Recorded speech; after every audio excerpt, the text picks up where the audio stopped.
in today's video, we will be discussing the power of habit with Neale Martin. Habits are an essential part of our daily lives and can have a significant impact on our success and happiness. By understanding how habits work and learning how to cultivate positive habits, we can make lasting changes in our lives and become the success face that we aspire to be. So join us as we delve into the world of habit with Neale Martin and discover how to use the power of habit to improve your life. Whether on purpose or not, aligning products and services with the habitual mind can be directly linked to marketing's greatest success. The mind operates simultaneously in the conscious and subconscious modes, which are also referred to as the executive and habitual levels. This fallacy has dominated marketing theory for 50 years, but recent discoveries in cognitive psychology and neuroscience demonstrate the need for a novel approach. Humans evolved by making decisions at various levels with their conscious and subconscious minds. The executive mind is utilized when conscious, self-aware decisions are made. The habitual mind, which is housed in a separate part of the brain, is used by people when they make decisions that are not conscious to them. The executive mind is aided rather than hindered by the habitual mind. The interaction of the two minds goes largely unnoticed, but a study found that 45% of the time, people do the same thing every day, usually while they are thinking about something else. This ungainly arrangement of neurons packed densely inside our skulls is the source of everything that we are, everything that we think and imagine, and everything that we do. The power of habit has never been a part of marketing strategy. That could be why around 80% of new products either fail completely or do not reach their sales goals. Customers must be informed about a new product when it is introduced. It must connect with an idea that is already in the customer's mind for it to be successful. This mental process cannot be shaped by advertising and product placement alone. 45% of the time, people do the same things every day, often while thinking of something else. Keep your clients by becoming their routine. Marketers are unaware of the fact that executive decision-making is controlled by the subconscious mind. Another habit-driven phenomenon is the high customer turnover rate. 20% of a company's customers are lost annually, and 50% after 5 years. Shockingly, 85% of withdrawing clients said they were fulfilled, yet they left in any case. Satisfaction explains only 8% of repurchase, according to studies. 1%–2% of cell phone customers switch providers monthly. The industry incurs $9 billion annually due to this churn. Customer loyalty programs have been tried by businesses to stop employee turnover, but because they are so common, they don't help in the long run. The executive mind has the limitation of being able to consciously focus on only one thing at a time, despite its remarkable abilities. Feed the habitual mind, not the executive mind, in order to keep relationships with customers going. In point of fact, you don't want customers to think of you. You want them to buy your product again immediately. They can also consider your rivals if they think of you. The majority of product failures occur when ordinary processes or products are over-designed by executive minds and made too complex for the average person. The cell phone exemplifies how handset and accessory manufacturers, wireless service providers, and software developers combined their designs into a single device that was not customer-friendly. Issues exude from plans that don't spin around the device's planned capabilities. The limbic system of the brain is where habit lives. Each making an average 10,000 connections with other neurons, the human brain is a 3-pound mass of approximately 100 million neurons. As a result, the brain is one of the universe's most complex creations.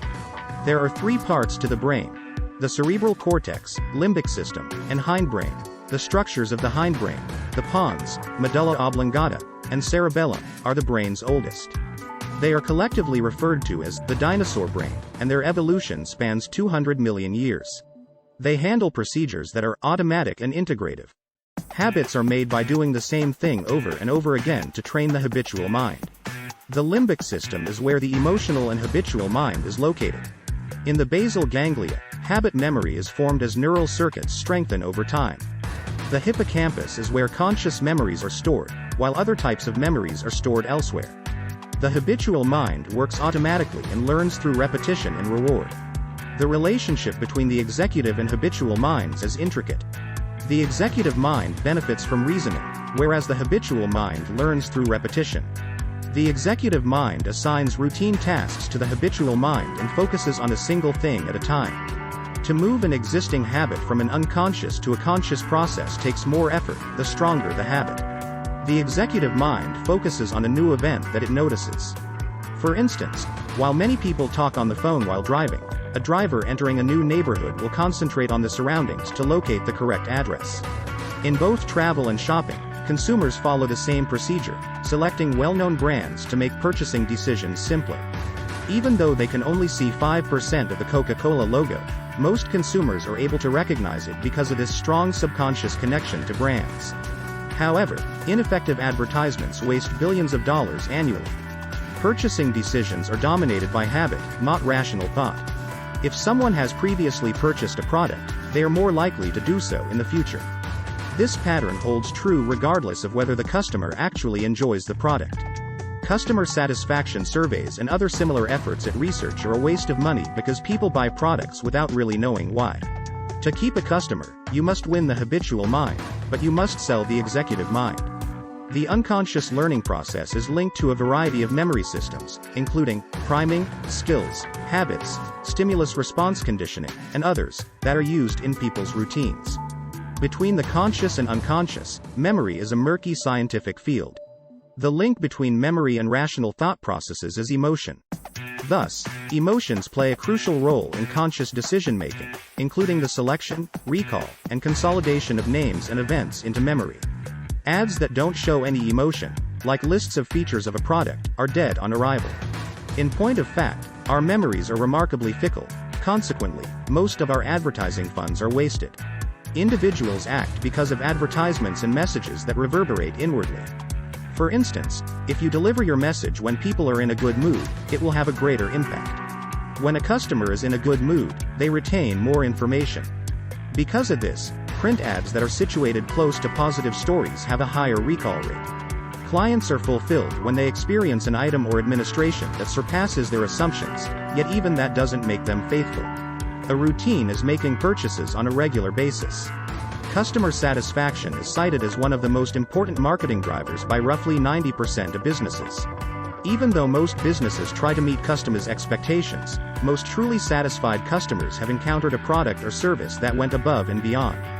Your business needs to underpromise and deliver on its promises in order to increase customer satisfaction. However, customer satisfaction does not guarantee loyalty, and this is where marketing fails. Companies should be dedicated to customer habituation rather than customer satisfaction. Customers who are content do not always return. Most of the time, people buy things out of habit, not because they like each one. However, consumers are better able to alter their routines than they are to alter their actions. Because attitudes and beliefs change, but behavior is more constant, the subconscious or habitual mind places more importance on behavior than on attitudes. Customers must shift from the executive to the habitual mind in order for them to become accustomed to your product. This is a lengthy procedure. The executive mind will transfer a product to the habitual mind if it goes through the stages of awareness, interest, evaluation, trial, purchase, and so on. However, the executive mind will reevaluate the product if the customer becomes dissatisfied at any point in the process. This frees the customer to consider new products and disarms routine, automatic decisions. The most effective method of advertising that takes these tenets into account is word of mouth. Word of mouth, WOM, has grown in importance on the internet thanks to social networking and instant messaging, according to research. However, in order for advertisers to be successful in social networking, they must become genuine members of the online communities they target, as opposed to paid shills who users will identify and stigmatize as outsiders with commercial motives. Our perceptions of branding, positioning, and advertising promise to be fundamentally altered by discoveries in the role of working memory and how we categorize. In a similar vein, salespeople must demonstrate competence and integrity to gain credibility. Salespeople need to look beyond their current transactional relationships, which are frequently adversarial, in order to build relationships that last. Instead of shifting to the unconscious mind, that position keeps the sales process in the executive mind, which is always looking for reasons to reevaluate any relationship. Coupons are used by some well-known sales promotions to cut through the clutter of merchandise by offering price cuts or special deals. Customers may be compelled to follow new regulations by promotions. Marketers can, for instance, instruct a consumer who favors a particular cereal brand to hold off on making a purchase until they receive a weekly coupon. Choose your promotions carefully because they affect your brand's promise and reputation. A promotion might make people aware of a product in order to attract customers who want to try new things. Because PR can create positive feelings that reach and remain in the habitual mind, PR activities play a similarly significant role in the sales process. Put an emphasis on your brand name and earn customers' trust in it to automate repeat purchases. Your objective is to establish a self-reinforcing cycle that keeps the customer's subconscious buying behavior viable. Brand recognition affects brain regions involved in self-identification and reward and stimulates brain activity.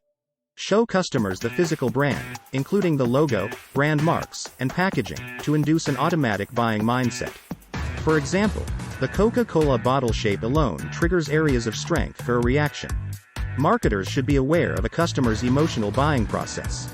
If a person's favorite beer isn't available in a bar, they may buy it right away if they see the logo of another brand, even if it costs more. In a similar vein, individuals may purchase brand name medications for their sick children while purchasing generic medications for themselves. Scientists can utilize subjective measurable procedures, for example, conjoint examination, to recognize constant purchasing conduct from unadulterated quantitative deals information. They then interpret this data to determine whether customers are planning to stop shopping at their stores or if they are shifting their behavior. Market intelligence reports can even describe the stages people go through when making purchases. The principal phases of social preparation are support and discipline, nonverbal support, contingent support, timing and forming. The habitual mind, which learns through reward and repetition rather than listening to explanations, is accessed through behavioral training. It responds to the relationship between an action and an outcome. Customers can be effectively trained by marketers by utilizing the appropriate response mechanisms. When customers learn how to navigate a new store or your website to find what they want, this training takes place. The price must be relegated to the unconscious for purchase, use, and repurchase to become habitual. For powerful client preparing, make all your public points of interaction as natural and simple to use as could really be expected. Customers should be rewarded rather than punished at every point in the customer contact process, from call centers to service to deliveries, by marketers. Businesses may be missing opportunities to encourage repeat customers by creating habitual behaviors with each complex or emotionally taxing interaction. Thank you for watching our video on habit on the Success Face YouTube channel. We hope that the insights shared by Neale Martin have inspired you to take action and make positive changes in your life through the power of habit. Remember, it takes time and effort to form new habits, but the benefits are well worth it. Keep striving to be a leader of action in your own life and don't forget to subscribe to our channel for more valuable content.